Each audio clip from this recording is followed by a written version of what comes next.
కొన్ని మెషిన్లు మనల్ని మూవ్ చేయడానికి ఉంటాయి, ఇంకొన్ని మన సోల్స్ను కదిలిస్తాయి. కానీ ఈ మెషిన్ యొక్క పేరు మాత్రం కొన్ని దశాబ్దాలుగా వినిపించి ఒక్కసారిగా కనుమరుగై మళ్ళీ ఫీనిక్స్ పక్షిలా మళ్ళీ జీవం పోసుకొని గట్టిగా గర్జించింది.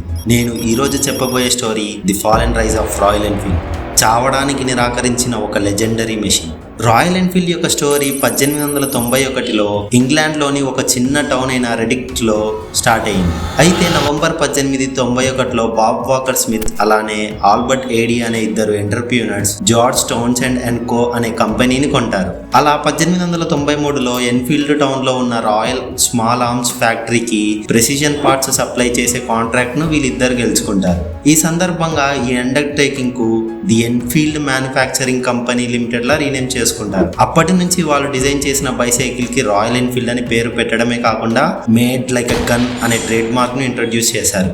అలా 1901లో వాకర్ స్మిత్, జూల్స్ గోబియట్ కలిసి first royal Enfield motor cycle ను ప్రొడ్యూస్ చేశారు. ఈ మోటార్ సైకిల్ 11/2 HP ఉన్న ఇంజన్ ను స్టీరింగ్ హెడ్ ముందర ఉంచి వెనుక వీల్ను ఒక లాంగ్ రా హైడ్ బెల్ట్ తో మౌంట్ చేశారు. 1914లో వరల్డ్ వార్ I స్టార్ట్ అవ్వడంతో రాయల్ ఎన్ఫీల్డ్ బైక్స్ ను బ్రిటిష్ ఆర్మీకు సప్లై చేశారు. కానీ 1925లో ఒక పెద్ద ఫైర్ యాక్సిడెంట్ వల్ల 18 ఎకరాల రాయల్ ఎన్ఫీల్డ్ ఫ్యాక్టరీలో పెద్ద అగ్ని ప్రమాదం జరిగింది. కానీ కంపెనీకి చెందిన అగ్నిమాపక దళం మంటలను సక్సెస్ఫుల్ గా మొత్తం ప్లాంట్ ను చుట్టుముట్టకుండా కంట్రోల్ చేశారు. అయితే రాయల్ ఎన్ఫీల్డ్ ఇక్కడితో అంతం కాలేదు. 1932లో the legendary bullet motorcycle పుట్టింది. ఈ బుల్లెట్ పేరుతో 250, 350, 500cc మోడల్స్ ను ప్రొడక్షన్ చేశారు. అలా 1939 నుంచి 1945 మధ్యలో జరిగిన world war II Royal Enfield military equipment తో పాటు ఫ్లయింగ్ ఫ్లీ అనే ఒక iconic 125cc airborne motorcycle ను తయారు చేశారు. సో ఇయర్ 1949లో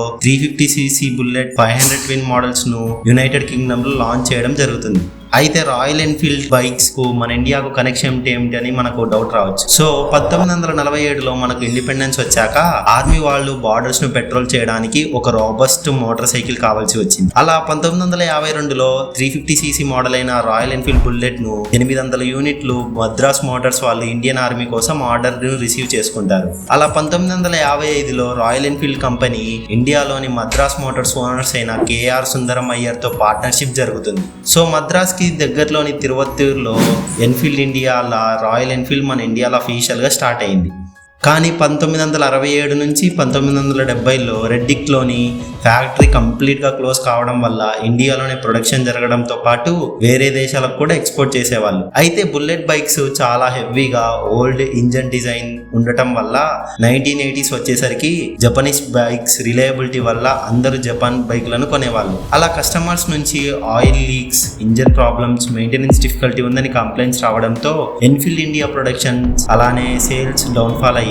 అలా 1994లో కమర్షియల్ వెహికల్స్ అలానే ట్రాక్టర్స్ మ్యానుఫ్యాక్చరర్ అయిన Eicher Motors owner Vikram Lal Enfield ఇండియాను అక్వైర్ చేసుకుని రాయల్ ఎన్ఫీల్డ్ మోటార్స్ లిమిటెడ్ లా కంపెనీను రీనేమ్ చేశారు. కానీ కస్టమర్స్ కంప్లైంట్ వల్ల, జపాన్ బైక్స్ డామినేషన్ వల్ల చాలా డౌన్ఫాల్ అయ్యి కంపెనీ క్లోజ్ అయ్యేదాకా వచ్చింది. కానీ విక్రమ్ లాల్ గారి కొడుకైన సిద్ధార్థ లాల్ గారు మాత్రం ఓటమిని యాక్సెప్ట్ చేయలేదు. 2000లో రాయల్ ఎన్ఫీల్డ్ CEO ల చార్జెస్ టేకప్ చేశారు. సో సిద్ధార్థ గారు రాయల్ ఎన్ఫీల్డ్ డెవలప్ చేయడానికి స్ట్రాటజీస్ వాడారు. ఎలాగంటే ఐచర్ మోటార్స్ లో మల్టిపుల్ బిజినెసెస్ మీద పెట్టే రిసోర్సెస్ ని ముఖ్యంగా ప్రాఫిట్ వచ్చే మెయిన్ బిజినెసెస్ మీద ఫోకస్ చేయాలనుకున్నారు. ఆ బిజినెసెస్ లో ముఖ్యంగా కమర్షియల్ వెహికల్స్ అలానే రాయల్ ఎన్ఫీల్డ్ మీద యూజ్ చేశారు. దీని వల్ల కాస్త ఇంప్రూవ్మెంట్ కనపడింది. అయితే రాయల్ ఎన్ఫీల్డ్ ను సూపర్ హిట్ చేయడానికి ఆయనే రంగంలోకి దిగాల్సి వచ్చింది. అసలు ఆ బైక్ కి ప్లస్ పాయింట్స్ ఏంటి, మైనస్ పాయింట్స్ ఏంటి అని ఐడెంటిఫై చేశాడు. ఆ స్టడీలో మెయిన్ గా కస్టమర్స్ నుంచి engine problems, clutch problems, oil leakages ఇలాంటి ప్రాబ్లమ్స్ వచ్చాయి. ఇవి పక్కన పెడితే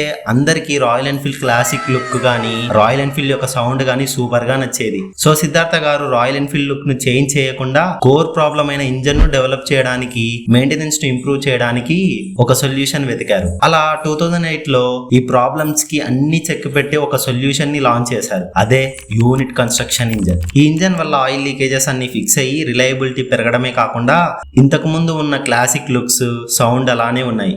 సో ఈ కొత్త ఇంజన్ తో అదే ఇయర్ లో థండర్ బర్డ్ లాంచ్ చేశారు.